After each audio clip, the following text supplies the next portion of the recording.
तो हेलो दोस्तों, स्वागत है आप सबका एक बार और H2 एड में। देखिए ये वाली जो वीडियो सीरीज़ है इसमें हम इंडियन आर्ट एंड कल्चर करते हैं। जो नितिन सिंघानिया वाली बुक है उसको कंप्लीट करते हैं। देखिए पहला और दूसरा चैप्टर कर दिया गया है, ठीक है। देखिए पहले चैप्टर को अगर जो आप शॉर्ट में करना चाहते हैं तो आप इसी चैनल के सेक्शन में जाके शॉर्ट्स को एक्सेस कर सकते हैं, जिसमें सबसे पुराना जो शॉर्ट्स होगा वहाँ से स्टार्ट करेंगे और न्यूएस्ट तक आएंगे तो एक चैप्टर पूरा का पूरा जो है वो शॉर्ट्स के द्वारा कवर कर दिया गया है। अब देखिए थर्ड चैप्टर करना है, 2 चैप्टर कर चुके हैं तो आइए थर्ड चैप्टर स्टार्ट करते हैं। और थर्ड चैप्टर का नाम है इंडियन हैंडीक्राफ्ट्स। तो सबसे पहले इसका इंट्रोडक्शन देख लेते हैं क्या कह रहा है देखिए handicrafts are the amalgamation of all the things that are crafted by man and women hands. तो वो सारी चीज़ें जो किसी भी इंसान द्वारा बनाई गई है या फिर मैन या वुमेन द्वारा बनाई गई है हाथों के द्वारा, ठीक है, उन सब चीज़ों का एमलगेशन जो है उसको हैंडीक्राफ्ट्स बोलते हैं। फिर कह रहा है many states in India have their own handicrafts that reflect the skill and artistic proficiency. तो अलग अलग स्टेट्स का देखिए अपना एक ओन हैंडीक्राफ्ट्स है जो कि वहाँ की स्किल्स और आर्टिस्टिक प्रोफिशिएंसी को दिखाता है। फिर कह रहा है artist use their skills to create various type of goods that might be decorative or functional. तो कह रहा है आर्टिस्ट देखे अपने वेरियस टाइप के स्किल्स का यूज़ करके देखे और वेरियस टाइप के गुड्स बनाते हैं, ठीक है, जो डेकोरेटिव पर्पस के लिए या फिर किसी फंक्शनल पर्पस के लिए यूज़ किया जाता है। These crafts are of unique kind and these items are solely made without the use of any machine. तो देखिए ये जो क्राफ्ट है एक यूनिक काइंड का होता है और ये सोली हैंडमेड होता है, मतलब मशीन का किसी भी तरह का यूज़ नहीं देखने को मिलेगा। फिर कह रहा है people in India not only take handicrafts as a way to earn their livelihood but also as an art to be preserved for future generation। तो देखिए इंडिया में जो लोग हैं वो लोग हैंडीक्राफ्ट्स को ना कि सिर्फ अपने यूज़ के तरह देखते हैं जो कि उनके लाइवलीहुड में डेली यूज़ में आ जाए, ठीक है, बल्कि इसके साथ देखिए एक अपने कल्चर से एसोसिएट करके देखते हैं कि जिसको हम देखिए प्रिजर्व करके रखें अपने फ्यूचर जनरेशन के लिए। फिर कह रहा है handicrafts hold special importance to tribal and rural communities who depend on them for their livelihoods. तो देखिए हैंडीक्राफ्ट जो है एक उनका एक स्पेशल इंपॉर्टेंस ज़्यादातर देखिए ट्राइबल और रूरल कम्युनिटीज़ में है, मतलब गांव के लोगों में और ट्राइबल्स में ज़्यादा है इसका, क्योंकि देखिए उनकी पूरी लाइवलीहुड इस पर डिपेंड होती है। जैसे आप देख सकते हैं एक कम्युनिटी होती है एसटीएसी में इंक्लूड होती है, हमारे तरफ तो उनको डोम कहा जाता है, ठीक है, आपके साइड पता नहीं क्या बोला जाता है। तो वो लोग देखिए बांस से बनी हुई चीज़ें बेचते हैं, ठीक है, तो उनका पूरा लाइवलीहुड ही उसके ऊपर डिपेंड होता है। तो देखिए वो लोग काफ़ी इंपॉर्टेंस देते हैं हैंडीक्राफ्ट्स को। फिर देखिए क्या कह रहा है some of the major handicrafts of India are. तो कुछ मेजर हैंडीक्राफ्ट्स जो है इंडिया के वो कौन कौन से देख लेते हैं। तो सबसे पहले है ग्लासवेयर। तो आइए पहले ग्लासवेयर देखते हैं। कह रहा है the first reference to the glass making was found in the Indian epic Mahabharata. तो देखिए पहला रेफरेंस जो हमको ग्लास मेकिंग का देखने को मिलता है वो इंडियन एपिक जो महाभारत है उसमें हमको देखने को मिलता है। फिर कह रहा है however material evidence does not give any indication of the glass beads in early Harappan civilisation. जबकि हमको कोई ऐसा मटेरियल एविडेंस नहीं देखने को मिलता है जो कि हमको अर्ली हड़प्पन सिविलाइजेशन में ग्लास बीट्स वगैरह देखने को मिल जाए। फिर देखिए क्या कह रहा है the first material evidence was found in the form of beautiful glass beats from the painted grey ware culture of the Ganges valley 1000 BC। तो देखिए पहला जो मटेरियल एविडेंस हमको मिला है जिसमें ब्यूटीफुल ग्लास बीड्स मिले हैं, मतलब शीशे के मोती, समझ रहे हैं, ठीक है, ग्लास बीड्स हमको देखने को मिले हैं। तो पेंटेड ग्रेवेयर कल्चर में देखने को मिला है PGW कल्चर में, ठीक है, और ये गेंजेस वैली में जो गेंजेस वैली का कल्चर था इसमें देखने को मिला है लगभग 1000 BC में के आसपास। फिर क्या कह रहा है in the Vedic text called Shatapatha Brahmana the term use for the glass were kanch और कक्का। तो देखिए वैदिक टेक्स्ट जिसको सतपथ ब्राह्मण बोलते हैं, ठीक है, तो उसमें देखिए हमको ग्लास को कांच के नाम से जाना जाता है या फिर कक्का के नाम से जाना जाता है। तो देखिए कांच तो आज भी काफ़ी यूज़ होता है, ठीक है। अभी देखिए आगे क्या कह रहा है archaeological evidences have been found of the glass industry in the Brahmapuri and Kolhapur in Maharashtra, which was operational between 2nd BC to 2nd AD and produced specialized glassware called lenticular beds. तो देखिए आर्कियोलॉजिकल एविडेंस अगर जो हम देखें तो glass industry का हमको कहाँ कहाँ देखने को मिलता है, ब्रह्मपुरी और कोल्हापुर जो है महाराष्ट्र में, वहाँ पे देखने को मिलता है। ये माना जाता है कि 2nd BC से लेके 2nd AD तक ऑपरेशनल रहा है और ये स्पेशलाइज रहा है किस चीज़ में, तो ग्लासवेयर में, जिसको क्या बोलते हैं, तो लेंटिकुलर बीड्स बोलते हैं, ये ध्यान रखिएगा।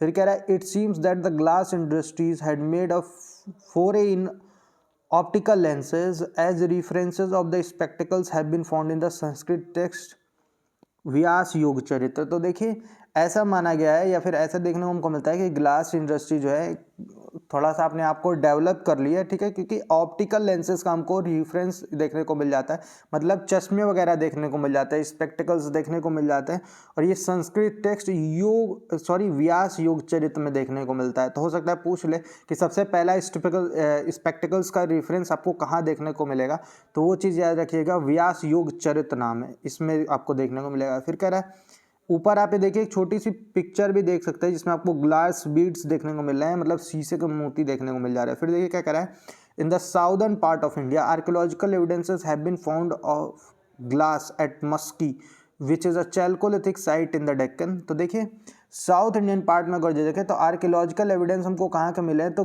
ग्लास देखिए कहाँ मिले हैं, तो ग्लास के मिले हैं मस्की में, ठीक है, which is a chalcolithic site in Deccan. तो ये देखिए एक चैल्कोलिथिक साइट है कहाँ पर, तो दक्कन की, ये ध्यान रखेंगे। फिर कह रहा है other sites that have yielded evidence of the glass are Ahar Rajasthan, Hastinapur and Ahichhatra Uttar Pradesh, Eran and Ujjain Madhya Pradesh etc. तो देखिए अदर साइट्स अगर जो हम देखें तो उसमें हमको अहर राजस्थान की देखने को मिलती है, हस्तिनापुर अहिचत्र देखने को मिलता है उत्तर प्रदेश का, ईरान और उज्जैन मध्य प्रदेश का देखने को मिलता है, ठीक है। फिर कह रहा है during the medieval period the Mughal है patronage to the art of the glassware and utilize it as a decoration in their monuments like Sheesh Mahal. तो देखिए मिडीवल पीरियड में हमको ये देखने को मिलेगा कि मुगल्स जो है वो काफ़ी पेट्रोनेज दे रहे हैं ग्लासवेयर्स को, ठीक है, और इसको किस लिए यूटिलाइज कर रहा है, तो डेकोरेशन के लिए काफ़ी यूटिलाइज किया जा रहा है, इसको इनको मोनूमेंट्स में यूज़ किया जा रहा है। इसका एक एग्जाम्पल हमको शीश महल में देखने को मिल जाएगा। फिर क्या कह रहा है other glass items that were famously manufactured for Mughals were glass hookahs, perfume boxes और इत्रदांस एंड इनग्रेव्ड ग्लासेस। तो कह रहा है अदर ग्लास आइटम्स जो हमको फेमसली मैन्युफैक्चर्ड देखने को मिलता है मुगल्स के टाइम पे, वो कौन कौन से हैं, तो ग्लास हुक्कास देखने को मिल जाते हैं हमको, ठीक है। फिर परफ्यूम बॉक्सेस देखने को मिलता है, या फिर हिंदी में कह लें तो इत्रदांस देखने को मिलते हैं, और इनग्रेव्ड ग्लासेस देखने को मिलते हैं। फिर ये क्या कह रहा है Currently, the glass industry has many facets, but the most one is of the glass bangles। तो देखिए करंट टाइम में ग्लास का काफ़ी ज़्यादा हमको उपयोग देखने को मिलता है, लेकिन सबसे ज़्यादा जो फेमस है वो ग्लास बैंगल है, मतलब शीशे के कड़े, ठीक है। फिर क्या कह रहा है the most exquisites one are made in the Hyderabad and are called चौरी का जोदास। तो देखिए जो सबसे एग्जिक्यूटिव्स वन है वो कहाँ बनते हैं, तो वो बनते हैं हैदराबाद में, और इनको क्या बोलते हैं, तो चूड़ी का जोदास बोलते हैं, ये ध्यान रखिएगा। फिर कह रहा है apart from this Firozabad is famous for the glass chandeliers and other decorative pieces. तो अब इसके अलावा फिरोजाबाद देखिए ग्लास स्टैंडलियर्स के लिए देखिए काफ़ी जो है फेमस है, और डेकोरेटिव पीसेस के लिए देखिए ग्लास स्टैंडलियर्स का मतलब ये होता है शीशे का झूमर होता है जिसमें मोमबत्ती लगाई जाती है, चीज़ ध्यान रखिएगा। फिर क्या कह रहा है another centre of the glass in Uttar Pradesh is the city of Saharanpur that produces पंचकोड़ा और the glass toys for children. तो देखिए एक अनदर सेंटर अगर जो हम देखें ग्लास का, तो उत्तर प्रदेश में सहारनपुर जो सिटी है वो देखें पंचकोड़ा बनाती है, जो या फिर हम ये कह लें तो ग्लास टॉयज बनाते हैं बच्चों के खेलने के लिए, ठीक। फिर क्या कह रहे हैं similarly Patna Bihar also produces a peculiar kind of decorative glass beads called tikli. तो देखिए पटना बिहार में भी हमको एक पेक्यूलियर काइंड का देखिए ग्लास डेकोरेटिव देखने को मिलता है जिसको टिकली बोलते हैं, हमारे यहाँ लोकल टर्म में बिंदी भी बोला जाता है, ठीक है। तो फिर कह रहा है this craft has been almost lost in the corridors of industrialisation. तो देखिए इंडस्ट्रियलाइजेशन के कॉरिडोर में ये क्राफ्ट जो है काफ़ी जो है खो सा गया था। फिर क्या कह रहा है however it is still own by the Santhal tribes of Bihar. ऐसा हमको देखने को मिलता है कि आज के टाइम में भी जो सेंथनल ट्राइब्स हैं बिहार के, वहाँ हमको ये देखने को मिल जाता है। फिर क्या है the tikli art of Bihar is presently also made on the glaze hardboards to revive the art form in contemporary and modern context. तो ये देखिए कह रहा है टिकुली आर्ट जो है बिहार का, ठीक है, उसको देखिए ग्लेस बोर्ड्स पे भी बनाया जाता है, जिससे जो है ये आर्ट जो है वो रिवाइव रहे अपने कंटेम्प्रेरी फॉर्म में भी और मॉडर्न कॉन्टेक्स्ट में भी। फिर क्या कह रहा है क्लॉथ्स एंड हैंडीक्राफ्ट के बारे में देखना है हमको। अब देखिए 3 पार्ट में हम देख सकते हैं, तो एक है टाई एंड डाई, एक है एम्ब्रॉयडरी और अगला है विविंग। तो सबसे पहले टाई एंड डाई देख लेते हैं। तो देखिए क्या कह रहा है टाई एंड डाई में there are various types of handicraft technique that are used on the cloth like weaving and printing. तो देखिए कई तरह के हमको देखें हैंडीक्राफ्ट टेक्निक्स देखने को मिल जाती है क्लॉथ्स पे, जिसमें से एक अगर जो हम देखें तो ये वीविंग और प्रिंटिंग है। तब इसमें देखिए क्या कह रहा है, the artist use woollen blocks और printed cloths to make the pattern on other materials. इसमें आर्टिस्ट जो है वो देखे वुडन ब्लॉक्स का या फिर प्रिंटेड क्लॉथ्स का यूज करते थे, ठीक है, पैटर्न बनाने के लिए। फिर क्या कह रहा है, the technique of tie and dye gives beautiful designs on the fabrics and there are different techniques use for it in India. तो कह रहा है देखिए जो technique of tie and dye है, ठीक है, ये एक ब्यूटीफुल डिजाइंस देता था फैब्रिक्स को, ठीक है, और ये इसकी डिफरेंट टेक्निक है इंडिया में, मतलब इंडिया में इसको कई टेक्निक से किया जाता है। फिर क्या कह रहा है, one of the most important art is called bandhani और bandhej that is refer to as the technique of tie and dye in English. तो देखिए एक जो मोस्ट इंपॉर्टेंट आर्ट इसमें हमको देखने को मिलता है उसको बंधनी बोलते हैं या फिर बंधेज भी बोलते हैं, ठीक है, जिसको इंग्लिश में अगर जो हम देखें तो टाई एंड डाई से रिफर किया जाता है। फिर क्या कह रहा है, there is evidence of use of this ancient technique even presently in the Rajasthan and Gujarat. तो अभी तक हमको ये भी एविडेंस देखने को मिलता है कि आज के टाइम में भी देखिए राजस्थान और गुजरात में इस टेक्निक का यूज किया जाता है। फिर कह रहा है, it is also popular in Andhra Pradesh and Tamil Nadu. तो देखिए आंध्र प्रदेश और तमिलनाडु में भी काफ़ी पॉपुलर है। फिर कह रहा है, it is also called resist dyeing process where the portion tied do not take on the colour in which the fabric is dipped, making a series of knot is dipped in the colour and artist design the fabric. तो देखिए इसमें क्या कह रहा है, basically इसके कहने का मतलब ये है कि एक रेजिस्ट डाइंग का भी प्रोसेस है। रेजिस्ट डाइंग का मतलब ये होता है, मतलब ऐसा उसको नॉट को इतना ज़्यादा टाइट बांध दिया जाता था कि आप देखिएगा इसको, अगर जो आप चाहे तो घर पे एक प्रैक्टिकल भी परफॉर्म कर सकते हैं। कोई नॉट बहुत टाइट बांध के और उसको पानी में डिप कर दीजिएगा और उसको तुरंत निकाल दीजिएगा, देखिएगा नॉट का बाहरी हिस्सा तो पूरा भीग जाएगा लेकिन अंदर जो है एक आपको मतलब नहीं गीले होने का एक पैटर्न देखने को मिलेगा। ऐसे ही बस पानी के जगह पे क्या करते थे तो कलर का यूज़ करते थे और बाकी जगह कलर हो जाता है, लेकिन कलर एकदम डीपली तो जा नहीं पाता था नॉट के अंदर, तो वो एक अपना ही पैटर्न छोड़ देता था, ठीक है, जिसको यूज करके अलग अलग डिजाइन देता था। मतलब मल्टीपल नॉट्स बना देते थे, 2 3 4 नॉट्स तो 3 4 डिजाइन बन जाएंगे, ठीक है। ऐसे ज्यादातर ये चीज हमको साड़ी और पर्दा में देखने को मिलती है। आज के टाइम में भी अगर जो आप जाएंगे तो कहीं कहीं आपको देखने को मिलेगा और आप बहुत ज्यादा ध्यान देंगे तो आपको समझ में आ जाएगा कि ये टाई एंड डाई करके बनाया गया है। फिर देखिए क्या कह रहा है, a special kind of tie and dye that leads to ripple or the wave like pattern in the fabric is called लहरिया। तो देखिए कि special kind of tie and dye pattern है, ठीक है, जो एक रिपल्स के तरह मतलब एक वेव के पैटर्न के तरह देखिए देती है, ठीक है, फैब्रिक को, और उसको क्या कहते हैं तो लहरिया कहते हैं, ये ध्यान रखिएगा। देखिए ये थोड़ा सा भोजपुरी से मिलता जुलता शब्द है, एक शब्द होता है लहर। तो लहर का मतलब ही होता है कि जैसे बहना, हवा चलती है ना, तो गांव वगैरह में जो लोग भोजपुरी जानते हैं उनको पता होगा, एक गांव चलती है तो लोग कहते हैं पत्ता लहर रहा है पत्ता, ठीक है, जैसे पानी लहर रहा है, तो ये चीज़ समझिए। तो ये वेव को ही हिंदी में डिपिक्ट करने के लिए लहरिया बोलते हैं। फिर देखिए क्या कह रहा है, this is usually made in the Jaipur and Jodhpur. तो ये यूजली कहाँ मेड होता है तो ये यूजली जो है जयपुर और जोधपुर में बनाया जाता है। Another kind of tie and dye is called ikat which is also known as resist dyeing method. तो एक अनदर काइंड ऑफ अगर जो टाई एंड डाई देखे तो इकत है और इसको क्या कहते हैं रेजिस्ट डाइंग मेथड भी कहते हैं। फिर क्या कह रहा है, in this method resist dyeing on the yarn is repeatedly applied before the cloth is woven. तो इस मेथड में क्या करते हैं तो रेजिस्ट डाइंग जो है यार्न पे यूज़ करते हैं और रिपीटेडली क्या करते हैं अप्लाई करते हैं और क्लॉथ को जो है वोव करते हैं। फिर क्या कह रहे हैं, वोव करने का मतलब होता है देखिए क्लॉथ अलग अलग जो है धागे का यूज़ करके क्लॉथ को इकट्ठा करना। देखे होंगे वो बड़ी वाली मशीन जो होती है इसमें धागे का यूज़ करके साड़ी बनाई जाती है, उसकी बात हो रही है, ठीक है, वुवन की बुनाई की बात हो रही है। तो देखिए क्या कह रहा है, the major centre for this work are Telangana. तो इसमें मेजर सेंटर्स अगर जो देखें तो कौन कौन से हैं तो तेलंगाना, उड़ीसा, गुजरात और आंध्र प्रदेश देखने को मिलता है। अब other processes from the ancient period that are still being used are kalamkari which utilize the art of hand printing on the fabric using vegetable dyes of the deep colors। तो देखिए एक अलग प्रोसेस अगर जो एंशिएंट पीरियड से जो आज के टाइम तक यूज़ हो रहा है तो वो है कलमकारी।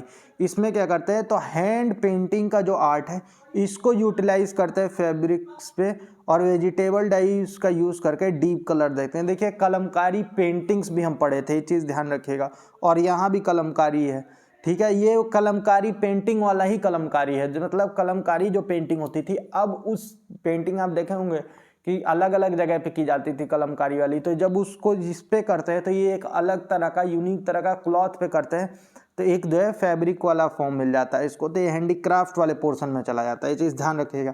फिर कह रहा है it is commonly practice in Andhra Pradesh. Commonly कहाँ है? तो आंध्र प्रदेश में प्रैक्टिस होता है। Another beautiful technique of the fabric decoration is called batik art. तो देखिए एक अदर अगर जो ब्यूटीफुल टेक्निक देखें फैब्रिक डेकोरेशन की, तो बतिक आर्ट है। उसमें हमको क्या देखने को मिलता है? तो one end of the fabric is permeated with the molten wax, then dyed in the cold wax to produce batik sarees and dupattas that are multicolored। तो देखिए कह रहा है इसमें क्या करते हैं, एक एंड जो है फैब्रिक का, ठीक है, उसको मोल्टन वैक्स से क्या करेंगे, उसको भिगा देंगे, ठीक है। फिर कह रहा है और उसके बाद से डाई कर देंगे, उसको डाई करेंगे कोल्ड वैक्स से, ठीक है। और इससे क्या होगा कि एक बतिक साड़ी बन जाएगी या फिर दुपट्टा बन जाएंगे जो मल्टी कलर के होंगे। फिर batik art is famous in the Madhya Pradesh and West Bengal. तो बतिक आर्ट कहाँ फेमस है? तो मध्य प्रदेश और वेस्ट बंगाल में। The origin of batik art is from Indonesia. तो जो ओरिजिन है बतिक आर्ट की, तो वह कहाँ से है? तो इंडोनेशिया से है। तो देखिए नीचे एक आपको पिक्चर देखने को मिल जाएगी, इसमें आपको क्लॉथ प्रिंटिंग देखने को मिल जा रहा है। अब सम टेक्निक्स अगर जो देखें तो उसमें कौन कौन सी है, तो देखिए क्या कह रहा है, some technique of the fabric print patterns came to India from abroad via trade routes. Example tanchoi silk weaving is said to be derived from the Chinese inspiration. तो देखिए कह रहा है कुछ टेक्निक्स है जो फैब्रिक पैटर्न की, वो इंडिया कहाँ आई है? अब्रॉड से इंडिया में आई है, जैसे कि टेंचोई सिल्क वीविंग है, ठीक है, is said to be derive. तो ये देखिए ऐसा माना जाता है कि ये चाइनीज इंस्पिरेशन से जो है आई है। फिर कह रहा है this might have come to Surat Gujarat via the trading communities. तो ऐसा माना जाता है कि सूरत या गुजरात में आया है ट्रेडिंग कम्युनिटीज़ के थ्रू, सिल्क रूट के थ्रू काफ़ी अच्छा ट्रेड था तो उसके थ्रू आया होगा। फिर क्या कह रहा है presently tanchoi silk brocades are expertise of the weavers from Banarasi. तो प्रेजेंटली जो टेंचुई सिल्क ब्रोकेट्स हैं वो एक्सपर्टीज कहाँ से मिली उनको? तो बनारसी से मिली है। फिर क्या कह रहा है this waves resemble of fine miniature paintings. तो इसमें देखिए वेव्स जो हैं ये काफ़ी जो है फाइन मिनिएचर पेंटिंग्स को रिजेंबल करती है। Another ancient part is of the Jamdani West Bengal. अब एक अनदर एंशिएंट आर्ट देखें तो जामदानी है वेस्ट बंगाल की, दैट वीव्स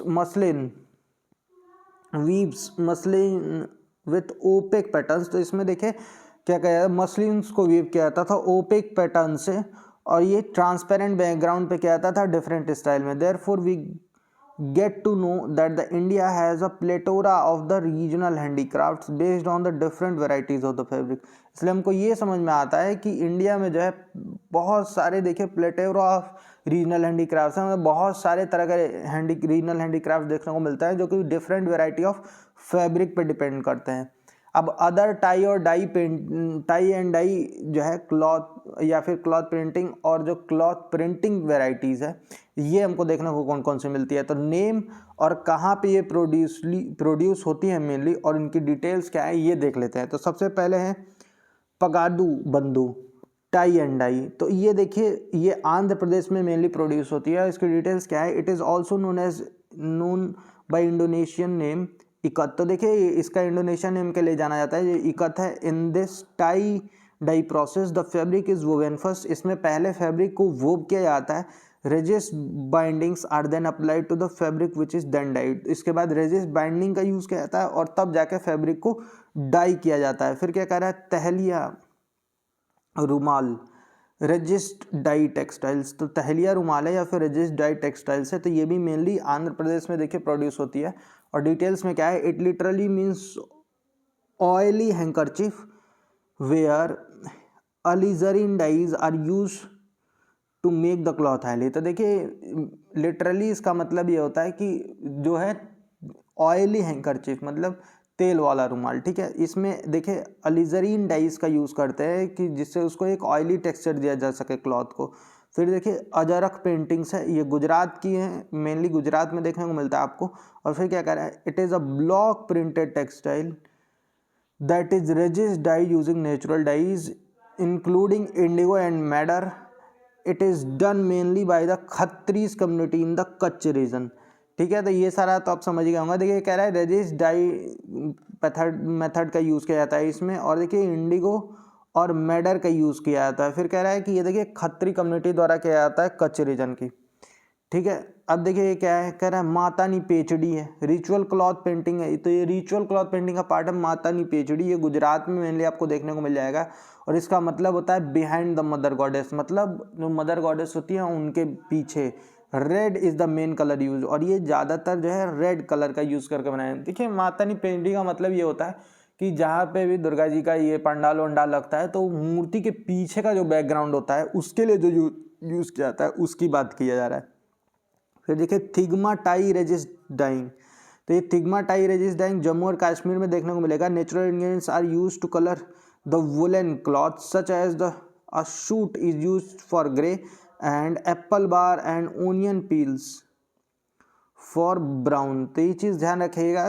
कह रहे हैं देखिए नेचुरल इंग्रेडिएंट्स का यूज़ करके वुलन क्लॉथ को देखिए दिया जाता है, जिसमें शूट का यूज़ करके ग्रे कलर दिया जाता है, एप्पल बार्स का और ओनियन पील्स का यूज़ करके ब्राउन कलर दिया जाता है। फिर क्या कह रहे हैं जादू पटुआ पेंटिंग, तो जादू पटुआ पेंटिंग आपको झारखंड में देखने को मिल जाएगी, मतलब मेनली झारखंड में प्रोड्यूस की जाती है। और पटुआ मीन्स स्क्रोल, पटुआ का मतलब होता है scroll on which the paintings are painted by Jaddu community. तो देखिए ये जो है जड्डू कम्युनिटी द्वारा इसी स्क्रोल पे पेंटिंग की जाती है। फिर क्या करें पिचावी पेंटिंग्स, सॉरी पिचवई पेंटिंग्स, तो ये राजस्थान में प्रोड्यूस होती है। और आपको देखने को मिलेगा कि portrait painting mainly themed around Lord Krishna on the cloth और पेपर। तो देखिए ये पोर्ट्रेट टाइप की पेंटिंग है जो कि कृष्णा जी के थीम के अराउंड होती है, और ये देखिए या तो क्लॉथ पे या पेपर पे की जाती है। फिर दब्बू प्रिंटिंग है, फिर राजस्थान में मेनली प्रोड्यूस होती है।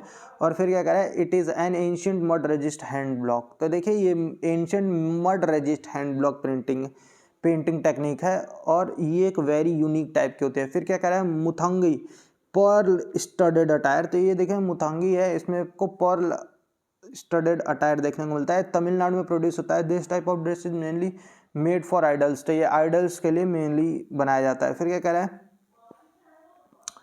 सुंगड़ी टाई रेजिस डाइंग, तो ये सुंगड़ी है, इसमें टाई रेजिस डाइंग का यूज़ किया जाता है। ये भी मेनली तमिलनाडु में प्रोड्यूस होती है।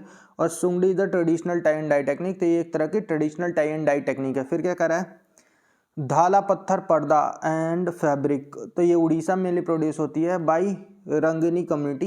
रंगनी कम्युनिटी जो है उड़ीसा की, वो इसको प्रोड्यूस करती है। फिर एक कन्नी शॉल, तो इसको जीआई इंडिकेशन भी मिला हुआ है, ये जम्मू एंड कश्मीर में बनता है, ये चीज़ ध्यान रखिएगा। फिर कह रहा है it is made of the delicate pashmina wool, तो ये पश्मीना वुल का यूज़ करके बनाया जाता है। और ये कलेक्ट कहाँ से किया जाता है, तो ये under valley of the wild Tibetan and Ladakh mountain goats, तो वाइल्ड तिब्बतन और लद्दाख माउंटेन गोट्स है, उनकी अंडर बेली के जो बाल होते हैं उनसे बनाया जाता है, तो ये ध्यान रखिएगा। फिर देखिए कोटपद हैंडलूम फैब्रिक है, इसको भी जीआई इंडिकेशन मिला है, ये उड़ीसा का है। Its designs are taken from the geometrical pattern of duck, तो देखिए इसका जो है डिजाइन है वो ज्योमेट्रिकल पैटर्न जो होता है डक का, उससे लिया गया। हैंड फैन फ्लावर प्लैंक्विन फिश या एनिमल, इनसे लिया गया है। फिर क्या कह रहा है तंगलिया सॉल, तो ये गुजरात की है। It is a dotted hand woven shawl, तो ये डॉटेड हैंड वुवन सॉल होती है, ये चीज़ ध्यान रखेंगे। और इसको भी देखिए जीआई इंडिकेशन मिला हुआ है। अब traditional regional saris of India है, तो इसमें देखिए कुछ जो है ट्रेडिशनल रीजनल साड़ीज़ हमको देखने को मिल जाती हैं, तो वो सारा कर लेते हैं। तो देखिए हम ये इंग्लिश टू इंग्लिश पढ़ते जाएंगे और आप इसको समझते जाइएगा। तो सबसे पहले नेम है, फिर प्रोड्यूस मेनली इन, उसके बाद डिटेल्स। तो पोचमपल्ली नेम क्या है, तो देखिए पोचमपल्ली है, आंध्र प्रदेश में आपको देखने को मिल जाएगा। Silk and cotton saris with the intricate motifs and geometric ikat style of dyeing. Air India airlines crew wears this saris, तो देखिए ये चीज़ ध्यान रखिएगा कि एयर इंडिया एयरलाइंस क्रू जो है ये साड़ी पहनती है, पेपर में पूछ सकता है, पोचमपल्ली नाम है, ये ध्यान रखिएगा। फिर पटोला है, ठीक है, ये पट्टन गुजरात में देखने को मिलता है, रिच हैंडलूम साड़ीज। फिर क्या है बलूचारी, तो मुर्शिदाबाद वेस्ट बंगाल में आपको देखने को मिलता है। फिर क्या कह रहा है depicts ancient stories on its border and pallu, silk threads are extensively used. Tanchoi brocades Banarasi, a kind of Banarsi sari where weaving technique involves a single or the double wrap and the 2 to 5 color on the weft on silk fabric. फिर Chanderi Madhya Pradesh, silk zari and the cotton woven together to make a fabric that is lighter than the feather. It is a see through sari, ठीक। फिर देखिए आपको इलकल देखने को मिलता है, Karnataka use of the kasuti embroidery with chariot and elephants as a common motifs. Tant West Bengal crisp cotton printed sari. फिर Nauvari Maharashtra a single 9 yard sari also known as the kasta sari. Bomkai Orissa silk and cotton sari with the ikat embroidery and intricate thread work. Conrad, Tamil Nadu fabric usually has either stripes or the checks and a wide border along with motifs of the animals and the natural elements. It is also called temple sari. फिर Kosa Chhattisgarh a silk sari. Paithani Maharashtra silk sari embroidered with the gold colour thread and use of parrot as a motif. Kalamkari Andhra Pradesh use of pen for printing designs. Kasavu Kerala sari characterise by thick golden borders. Dabu Chittorgarh Rajasthan Dabu is an ancient mud resist hand block printing technique use for the cotton fabric. Jamawar Jammu and Kashmir base used is generally wool with a little addition of cotton. The brocade parts are woven in the silk or the pashmina. Intricate weaving of the jamwar involves months of hard works. Uppada Jamdani sari इसको GI indication भी मिला हुआ है, ये ध्यान रखिएगा। Andhra Pradesh finest silk along with the pure zari are used as a raw material. Jamdani sari is a Persian terminology in which jam means flowers and dani means vase. Jamdani West Bengal finest muslin with the opaque pattern woven on the transparent background. फिर देखिए क्या कर रहा है, वेंकटगिरी साड़ी इसको भी GI indication है, आंध्र प्रदेश में प्रोड्यूस की जाती है। फिर क्या कर रहा है, the sari is ornamented with zari in pallu and border. Jacquards are used to weave extra weft designs. Generally soft and pastel colors are used in the sarees. Kotpad sari इसको भी देखिए जीआई इंडिकेशन मिला हुआ है, उड़ीसा का है, ध्यान रखिएगा। Use of natural madder in dyeing of the cotton yarns is the USP of the Kotpad products. The design is mainly inspired by the surrounding like duck, hand fan, flower, palanquin fish animal etc. अब इसके बाद देखिए embroidery craft करना है, तो ये वाला तो देखिए एम्ब्रॉयडरी वाला जो पोर्शन है वो नेक्स्ट वीडियो में करेंगे। तब तक के लिए देखिए, वीडियो अच्छी लगी हो तो लाइक ज़रूर कर दीजिएगा और चैनल को सब्सक्राइब कर दीजिए। चलिए मिलते हैं नेक्स्ट वीडियो में।